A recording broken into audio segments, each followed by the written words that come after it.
আচ্ছা, stop potato খেতে খেতে তোমরা বোর হয়ে যাচ্ছ না? আমাকে বলো, সত্যি কথা বলো, আমি জানি তোমরা বোর হয়ে যাচ্ছ, আর খেতে হবে না স্টপ পটেটো।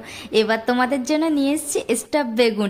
প্রথমে বেগুনগুলো ভালো করে কেটে, না মুখ কাটা বলা চলবে না, বেগুনগুলো মাঝখান থেকে দু চার ভাগ করে বেগুনগুলোকে ভালো করে নুন জলের মধ্যে ভিজিয়ে রাখতে হবে। তারপরে একটা পাত্রে নিয়ে নেবা একটা বড় দেখে পেঁয়াজ কুচি, টমেটো কুচি, ধনেপাতা কুচি, লঙ্কা কুচি, আর সামান্য একটু বেসন, জিরের গুঁড়ো, ধনের গুঁড়ো, নুন, হলুদ, আর একটু কাশ্মীরি লঙ্কার গুঁড়ো। তোমরা কাশ্মীরি লঙ্কার গুঁড়ো দিতেও পারো, না দিতেও পারো, অপশনাল।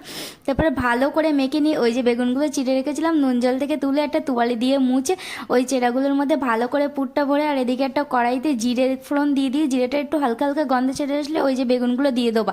বেগুনগুলো দেওয়ার পরে ভালো করে মিশিয়ে নেবা। তারপরে দিয়ে দেবো টক দই আর আদা কুচি। আদা কুচিটা আমি দিতে ভুলে গিয়েছিলাম বলে আমি এখন দিচ্ছি, তোমরা ওর সাথে মিশিয়ে নিও, কোনো সমস্যা নেই। তারপরে ভালো করে জল ঢেলে, জলটা যেহেতু মাখো মাখো হয়ে আসবে, নামিয়ে নেবো, ব্যাস রেডি।